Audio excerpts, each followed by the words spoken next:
Okay, I'm looking at this little news aggregator site that has supposedly like up to the minute updates on news articles around the world. And within the last 24 hours, Israel has complied with the demands of the Muslim world. They have taken down all the security measures that they put into place since July 14th. And now it's yet to be seen whether the Muslim world is going to accept that and hold up their end of the bargain that there is now going to be peace, or if the Muslim world is going to incite riots uh, and instigate more problems through rhetoric, because maybe they see Israel's um, decisions as a sign of weakness, and so they go for the throat. Who knows? So Israel, I think, is beyond reproach in this by taking down all those security measures. I guess if I was there, I would have kept the security measures, but I think I don't know everything about the world stage, and so maybe they did the right thing. They've definitely complied with the demands of their enemies and tried to make peace. It doesn't mean that everything Israel does is good. It just means that they have, in my opinion, handled this well, um, beyond reproach. However, I think they're vulnerable now. Uh, but the thing that I take away from this, there's a couple things. The Lord is in control of everything.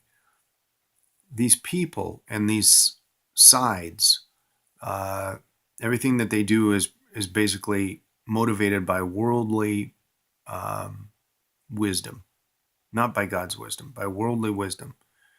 And if they make good decisions or if they make bad decisions, the Lord's will is going to be done.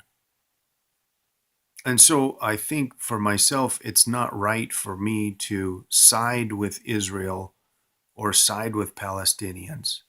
It's right for me to side with God and recognize that, yes, Israel is God's chosen people. Yes, He's going to rescue them, even though they don't deserve it. But when I side with God, then I see there was people who lost their lives and didn't know Jesus. 17-year-old kid lost his life by gunshot. He thought it would be a good idea to stab an armed guard with a screwdriver. 19-year-old is in custody and probably facing the death sentence.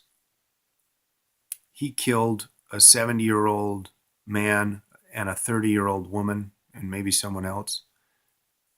And those people did not know Jesus. The two guards, the Israeli guards, probably did not know Jesus. That's the most important thing. If you don't know Jesus, get to know Jesus. If you're watching this, maybe it's even after the rapture, if you think that you're good and you try hard, it's still not good enough. Everybody falls short of the glory of God. It's never going to be good enough. Once you come to that realization, cry out to Jesus.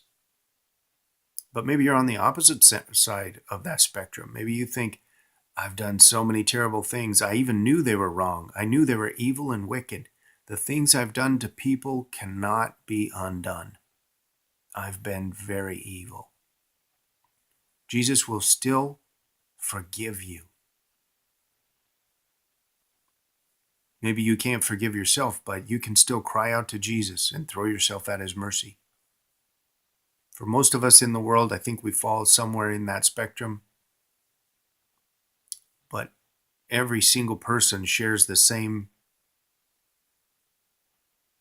sinful nature. And every single person needs Jesus in order to have eternal life. So I hope you make that right decision if you haven't already. And then we're going to see what's going to happen in these next few days.